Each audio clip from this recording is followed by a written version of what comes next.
والصلاة والسلام على من لا نبي بعده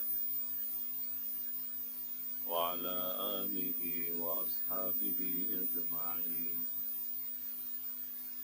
أما بعد فأعوذ بالله من الشيطان الرجيم. بسم الله الرحمن الرحيم. يا أيها المدثر قم فأنذر وربك فكبر وثيابك فطهر. وقال النبي صلى الله تعالى عليه وسلم الطهور شطر الإيمان، أو كما قال النبي صلى الله عليه وسلم.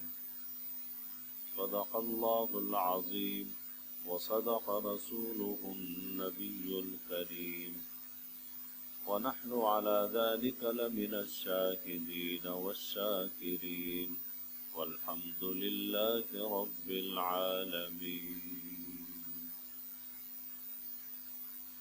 تمام احباب ایک بار درود شریف پڑھیں. اللهم صل على محمد وعلى آل محمد كما صليت على إبراهيم وعلى آل إبراهيم إنك حميد مجيد.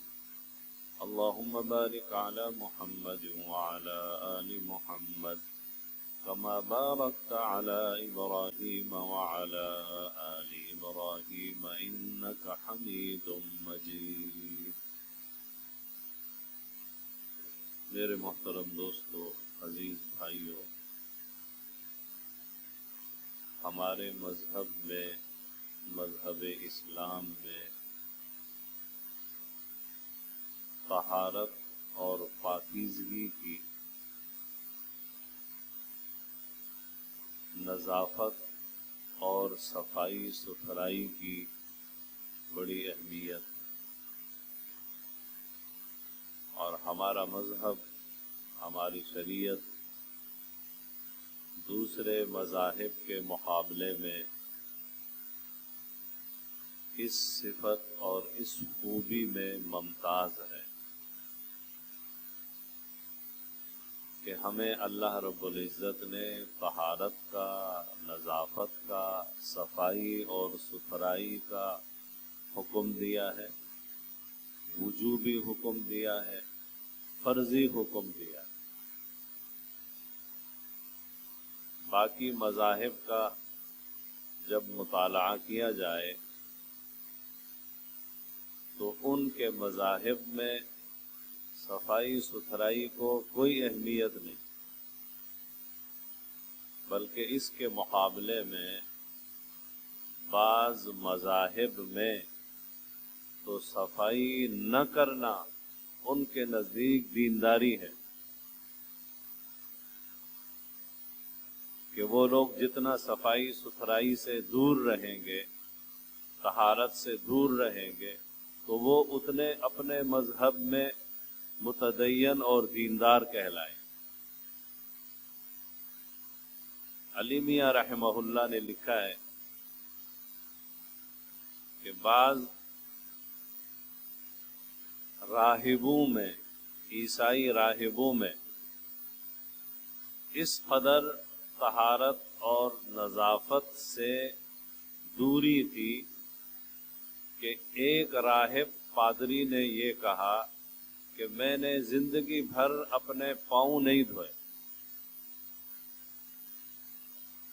ایک راہب پادری نے کہا مجھے 50 سال ہو گئے کہ میں نے اپنے چہرے پر اور اپنے پاؤں پر کبھی پانی نہیں ڈالا. ان کے ہاں غسل کرنا،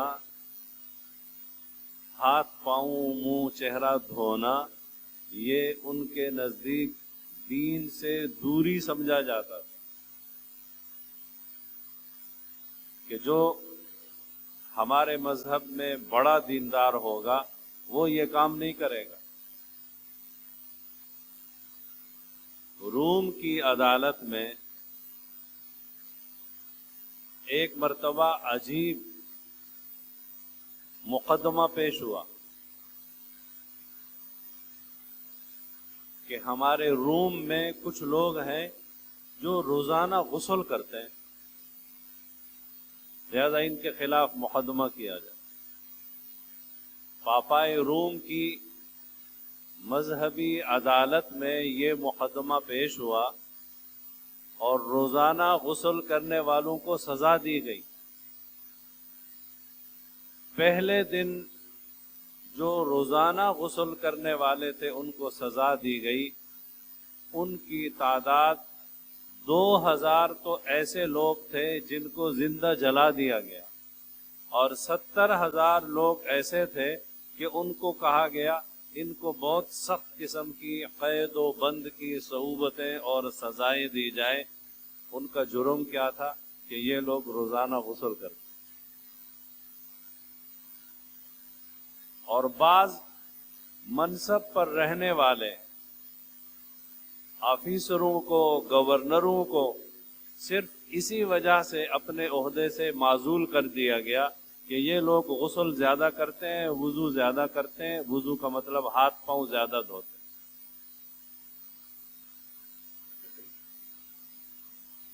یہ عیسائیوں کی مذہبی کیفیت ہے۔ برطانیہ کے بعض پادریوں میں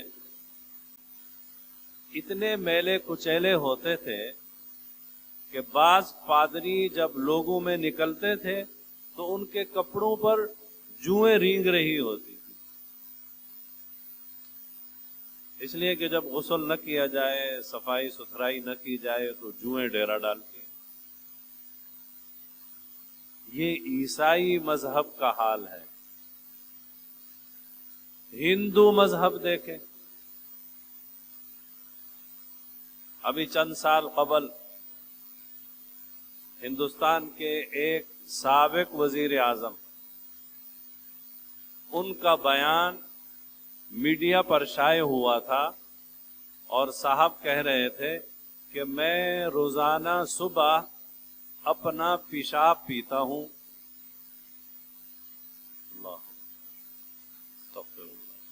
میں روزانہ صبح اپنا پیشاب پیتا ہوں۔ ہندو مذہب، ہندو کا وزیر اعظم، ان کے ہاں گائے کا پیشاب پینا، گائے کا گوبر جسم پہ ملنا اور مردے کو بھی گائے کا گوبر مل کر جلانا، یہ چیزیں ان میں عام ہیں۔ یہ ان کے مذہب کا حال ہے۔ سکھ مذہب کو لیجئے، سر کے، مونڈھے کے، جسم کے خاص خاص حصوں کے بال زندگی بھر نہیں کٹوانے۔ اگر کوئی بال کٹوائے گا تو وہ مذہب سے دور سمجھا جائے گا اور یہ چیز ان میں جرم سمجھی جاتی۔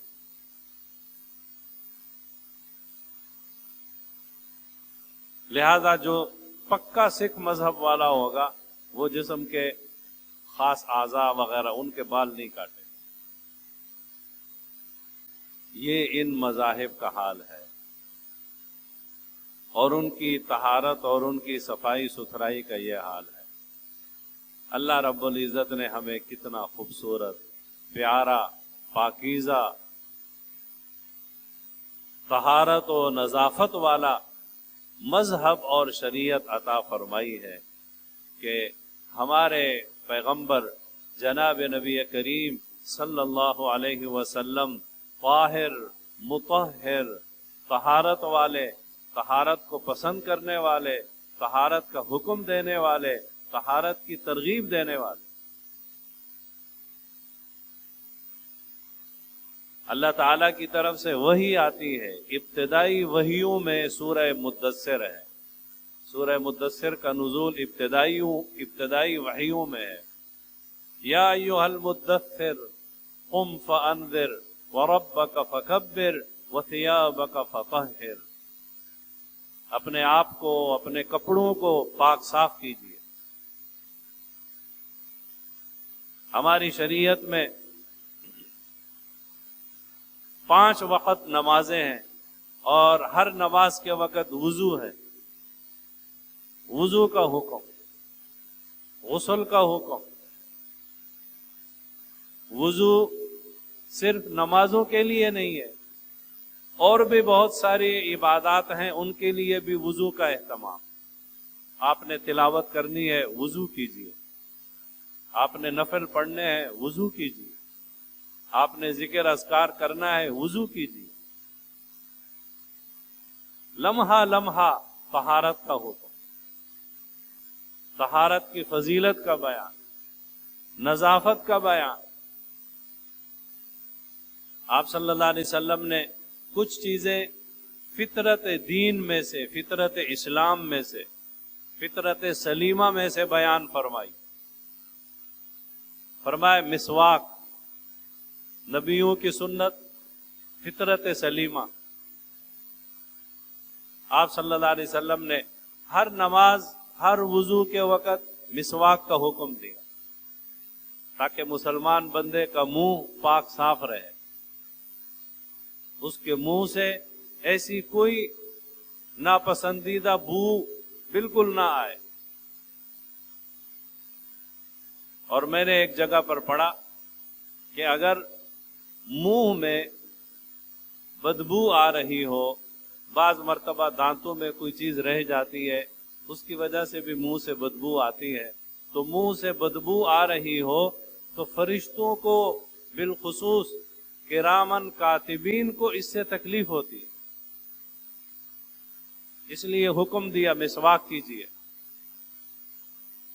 اور یہ بھی حدیث شریف میں تعلیم دی گئی ہے کہ آپ کے دانتوں میں اگر کوئی چیز رہ جائے، پھنس جائے، تو اس کو بھی نکالیں، خلال کریں۔ خلال، دانتوں کے خلال کا شریعت میں حکم ہے۔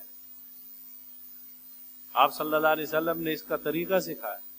فرمایا اگر دانتوں کے درمیان کوئی چیز پھنس گئی ہے اور آپ نے زبان سے اس کو نکالا تو اس کو باہر نہ پھینکو، وہ غذا ہے، اس کو کھا لو۔ اور اگر آپ نے کسی اور چیز سے دانتوں کا خلال کیا، جیسے کسی دھاگے سے، کسی تیلی وغیرہ سے، تو فرمایا اس کو آپ باہر پھینک دو، اس لیے کہ باہر والی چیز اب چونکہ دانت میں لگ گئی ہے، اس لیے اس کے لیے ادب یہ ہے کہ اس کو باہر پھینک دو۔ اور آج کل کی سائنس نے کیا کہا کہ باہر والی چیزوں میں اس طرح جراثیم ہوتے ہیں، لہٰذا جو چیز دانتوں کے خلال سے، خلال والی چیزوں سے، دھاگے وغیرہ سے نکالی گئی ہو، اس کو باہر پھینک دینا چاہیے۔ سائنس آج اس تحقیق پر پہنچی ہے۔ ہمارے آقا صلی اللہ علیہ وسلم نے صدیوں سے یہ ادب سکھا دی۔ یہ طہارت ہے۔ دانتوں کے درمیان کوئی ایسی چیز رہ جائے، فوراً اس کو صاف کر لینا چاہیے۔ اور پھر وقفے وقفے سے آپ صلی اللہ علیہ وسلم نے مسواک کرنے کا حکم دیا۔ 5 وقت کی نماز تو ہے ہی ہے، 5 وضو تو ہوں گے ہی، اس میں تو مسواک کر لیا جائے۔ تو دیکھیے وضو کا حکم، منہ کو صاف رکھنے کا حکم۔ حدیث شریف میں جسم کے تمام اعضاء کو ایک ایک چیز کا تذکرہ ہے۔ سنن نبی داؤد میں روایت ہے، فطرت اسلام اور فطرت دین میں سے ہے غسل البراجم۔ غسل البراجم کس کو کہتے ہیں؟ علماء نے اس کی تفسیر میں لکھا ہے کہ انگلیوں کے درمیان بعض مرتبہ میل پھنس جاتی ہے، تو فرمایا اس کو بھی دھونا چاہیے۔ یہی وجہ ہے کہ وضو میں انگلیوں کے خلال کرنے کا یہ مسنون طریقہ حدیث میں سمجھایا گیا۔ اور اسی کی تشریح میں محدثین نے لکھا ہے کہ ہر وہ جگہ جہاں میل کچیل جمتی ہو، جیسے جسم کے بعض جوڑ ایسے ہوتے ہیں جہاں پسینے وغیرہ کی وجہ سے میل کچیل جمتی ہے، ان تمام کو دھونے کا، صاف کرنے کا حکم۔ تو فطرت دین، فطرت اسلام، ہماری شریعت اور ہمارا مذہب کس قدر طہارت، نظافت اور صفائی ستھرائی کا حکم دیتا ہے۔ ذرا باقی مذاہب کی تاریخ دیکھیں، جیسا کہ ابھی تھوڑی سی جھلک آپ کے سامنے بتائی گئی۔ باوضو رہیے، حدیث شریف میں ترغیب ہے۔ جو شخص باوضو رہے گا گویا کہ اس نے اپنے فرشتوں کو اپنی رحمت اور مغفرت کی دعا کرنے کے لیے مقرر کر دی۔ جو شخص باوضو ہو کر سوئے گا فرشتے اس کے لیے دعائے مغفرت کرتے رہے۔ تو یہ وضو کے ظاہری اعضاء، جسم کے ظاہری اعضاء جو عام طور پر کھلے ہوتے ہیں، ہاتھ کھلے ہیں، پاؤں کھلا ہے، چہرہ کھلا ہے، عام طور پر یہ اعضاء کھلے رہتے ہیں، تو ہر نماز کے وقت ہر وضو میں ان کو دھونے کا حکم دیا، اور اس قدر تاکید کے ساتھ حکم دیا کہ ان میں سے ہر جگہ کو تاکید اور اہتمام کے ساتھ دھونے کا حکم ہے۔ ذرہ برابر بھی جگہ خشک رہ گئی، بال برابر بھی جگہ خشک رہ گئی، وضو نہیں ہو۔ یہ تو ہے جسم کے وہ اعضاء جو ظاہری طور پر کھلے رہتے ہیں عام طور پر۔ پھر پورے جسم کو دھونے کا، غسل کرنے کا بھی حکم، پورے جسم۔ عام طور پر بندہ درمیان ہفتہ غسل کرتا ہی رہتا ہے، تو جمعے کے دن غسل کرنے کا آپ صلی اللہ علیہ وسلم نے بار بار ترغیبی حکم دیا۔ جمعے کے دن تو غسل کر ہی لینا چاہیے، اور اس کے لیے فضائل بتائے، ترغیب دی، احکامات سمجھائے، فضیلت بتائی کہ جمعے کے دن جس نے غسل کیا، تاکیدی غسل، اہتمام سے غسل، سر کو بھی دھویا، جسم کو بھی دھویا، اچھے طریقے سے نظافت، طہارت، صفائی اور ستھرائی کر لی، اور پھر وہ نماز پڑھنے کے لیے آیا، جمعے کی نماز پڑھنے کے لیے، اور اس نے آداب اور سنتوں کی رعایت کی، تو اللہ رب العزت اس کے پچھلے جمعے سے اس جمعے تک کے گناہوں کو معاف فرما دے۔ ترغیب دی، غسل کا حکم، وضو کا حکم، سر دھونے کا حکم۔ پھر غسل کے سلسلے میں آپ صلی اللہ علیہ وسلم نے فرمایا حدیث شریف کہ ہر بال کے نیچے جنابت کے اثرات پہنچتے ہیں۔ اگر کسی پر غسل فرض ہو گیا تو اس کے لیے پورے جسم کو دھونا، کہ ایک بال کے برابر بھی جگہ خشک نہ رہے، ہر بال کے نیچے تک جنابت کے اثرات پہنچتے ہیں۔ وَإِن كُنتُمْ جُنُبًا فَطَّهَّرُوا، اگر تم جنبی ہو تو خوب اپنے جسم کو دھو لو، ایسی طہارت کا حکم۔ وَثِيَابَكَ فَطَهِّرْ إِنَّ اللَّهَ يُحِبُّ التَّوَّابِينَ وَيُحِبُّ الْمُتَطَهِّرِينَ۔ ہماری شریعت میں حکم ہے استنجا کا، کہ آپ نے استنجا ایسے کرنا ہے۔ دیہاتوں میں، صحراؤں میں، گاؤں میں عام طور پر مٹی اور ڈھیلے سے استنجا کیا جاتا ہے، لیکن فرمایا پھر پانی سے بھی استنجا کر لو، تو پانی سے استنجا کرنے کا حکم۔ استنجا کرنے کے آپ صلی اللہ علیہ وسلم نے آداب سکھائے۔ حضرت امام ابو داود رحمۃ اللہ علیہ نے سنن ابی داود میں 25 باب قائم کیے ہیں صرف استنجا کے آداب سکھانے کے لیے، 25 ابواب۔ استنجا یوں کرو، ایسے بیٹھو، پانی سے کرو، اور اس طرف منہ کرو، اس طرف منہ نہیں کرو، پیشاب کرنے کے لیے ایسی جگہ میں بیٹھو کہ آپ کے پاؤں، آپ کے جوتے، آپ کے کپڑے، آپ کا جسم خراب نہ ہو۔ یہ سارے آداب ہیں استنجا، ایسی جامع شریعت کہ استنجا کے 25، 27، 30 ابواب۔ پیشاب کی چھینٹوں سے بچو، قیامت کے دن جو عذاب ہوگا، قبر کا جو عذاب ہوتا ہے، وہ عام طور پر پیشاب کی چھینٹوں سے نہ بچنے کی وجہ سے ہوتا ہے۔ ہماری شریعت یہ سکھا رہی ہے، اور ہندوؤں کی شریعت میں کیا ہے؟ صاحب کہتے ہیں میں روزانہ صبح اٹھ کر اپنا پیشاب پیتا ہوں۔ ہندو، بہت بڑا ہندو عہدیدار، سابق وزیر اعظم، یہ ہماری شریعت۔ ہماری شریعت طہارت، پاکیزگی، صفائی ستھرائی کا امتیاز اس شریعت. باوضو رہیے، پاک رہیے، کوشش کریں کہ باوضو رہیں. حدیث شریف میں آتا ہے اس گھر میں رحمت کے فرشتے نہیں آتے جس گھر میں کتا ہو یا تصویر ہو یا جنبی ہو. جنبی کس کو کہتے ہیں؟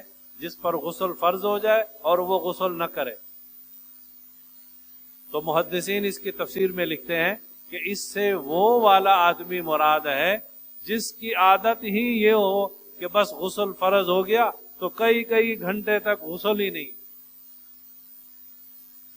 اور اگر کبھی کبھار ایسا ہوا کہ رات کو غسل فرض ہوا، نیند میں ہے، صبح اٹھ کر غسل کر لوں گا، اس میں کوئی حرج نہیں ہے. آپ صلی اللہ علیہ وسلم سے ایسا بھی ثابت ہے، آپ نے صبح بھی غسل کیا ہے، رات کے کسی پہر بھی غسل کیا ہے. لیکن عادت بنا لینا کہ بس جنبی جنابت بے غسل پڑا ہوا ہے اور فجر کی نماز بھی اسی میں گئی، جی سردی ہے غسل کرنا ہے، اب کیا کروں. رحمت کے فرشتے گئے، رحمت کے فرشتے چلے. بعض عورتوں میں یہ بیماری ہوتی کہ ان کی ماہواری ختم ہو گئی، اب غسل کر کے نماز پڑھنی ہے، پھر بھی پتہ نہیں کتنے گھنٹے گزر جاتے ہیں، نمازیں کتنی ضائع ہو جاتی ہیں، غسل نہیں. اماں جی سیدہ عائشہ رضی اللہ عنہا کے پاس عورتیں اپنی ماہواری کی علامت اور کیفیت کو روئی میں رکھ کر بھیجتی تھی کہ امی جی بتائیے میں پاک ہو گئی ہوں، غسل کروں یا نہیں کروں. اتنا انہیں فکر ہوتی تھی کہ ہم غسل کریں، ہم پاک صاف ہو جائیں. صحیح بخاری میں ہے بعض عورتیں، خواتین راتوں کو اٹھ کر چراغ جلا کر دیکھتی تھی ہماری ماہواری ختم ہو گئی، ہم غسل کر لیں. یعنی انہیں اتنی فکر ہوتی تھی کہ ہم غسل کریں، جلدی نماز پڑھیں. یہ ہماری شریعت. مردوں کو حکم طہارت کا، خواتین کو حکم طہارت کا. اس لیے ہر حال میں کوشش کرے باوضو رہنے کی، پاک صاف رہنے کی. اور اگر کسی وجہ سے غسل فرض ہو جائے تو کوشش کریں جتنا جلدی ہو سکے غسل کرنے کا اہتمام. ایک صحابی فرماتے ہیں مجھ پر غسل فرض تھا اور مجھے پانی نہیں مل رہا تھا، پھر جب مجھے پانی ملا میں نے غسل کیا تو ایسے لگا جیسے میرے جسم سے پہاڑ جیسا بوجھ ہٹ گیا ہو. یعنی وہ اپنے اوپر ایسا بوجھ محسوس کرتے تھے، پہاڑ جیسا بوجھ میرے اوپر ہے کہ میں غسل سے کیوں نہیں، میں پاک کیوں نہیں ہوں. تو غسل کی، طہارت کی، وضو کی ہماری شریعت میں اتنی تاکید اور اتنا حکم ہے. مسواک کیجئے. آج کل سردی کے موسم میں بعض میل کچیل والی جگہوں پر میل جم جاتی ہے، ان کو دھونے کا اہتمام کیجئے. سر اور بالوں کو دھونے کا اہتمام کیجئے. صاف ستھرے رہیے. حدیث شریف میں ہے اللہ، جیسا کہ بعض روایات میں اللہ خوبصورت ہے، خوبصورتی کو پسند کرتا ہے، اور دوسری روایت میں ہے اللہ پاکیزہ ہے اور پاکیزگی کو پسند کرتا ہے. اور یہ تو قرآن میں ہے ان اللہ یحب التوابین، اللہ توبہ کرنے والوں کو، پاک صاف رہنے والوں کو پسند فرماتا ہے. عام معاشرے میں بھی یہی ہوتا ہے. جو شخص صاف ستھرا رہتا ہے، خوشبو لگاتا ہے، اپنے جسم کو پاک صاف رکھتا ہے، طہارت کا اہتمام کرتا ہے، جب کسی مجلس میں جاتا ہے، جب کسی کے ساتھ بیٹھتا ہے تو لوگ اس سے انس کرتے ہیں، محبت کرتے ہیں. اور اگر کوئی ایسا میلا کچیلا، نہ مسواک کیا، نہ برش کیا، نہ دانتوں کا خلال کیا، منہ سے بات کرتے ہیں، بدبو آ رہی ہے، پتہ نہیں کیا کیا، تو بات کرتے ہوئے بندہ کہتا ہے یار یہ تو 3 میل دور کھڑا رہے، بات کرے تو اچھا ہے. بات کر رہے ہوتے ہیں اور ان کی باتوں سے وہ منہ سے بدبو آ رہی ہوتی. مسواک کرنے کا حکم، دانتوں کو صاف کرنے کا حکم، خلال کرنے کا حکم. یہ اور کیا فرمایا، جب تم میں سے کوئی کچا پیاز کھا لے یا اس طرح لہسن وغیرہ کچا کھا لے تو مسجد میں نہ آئے، فرشتوں کو اس سے تکلیف ہوتی ہے.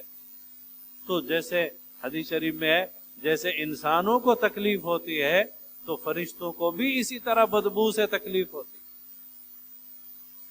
تو اللہ رب العزت مجھے آپ کو طہارت کا، نظافت کا، صفائی اور ستھرائی کا اہتمام کرنے کی توفیق نصیب فرمائے۔ آمین ثم آمین، وآخر دعوانا ان الحمد للہ۔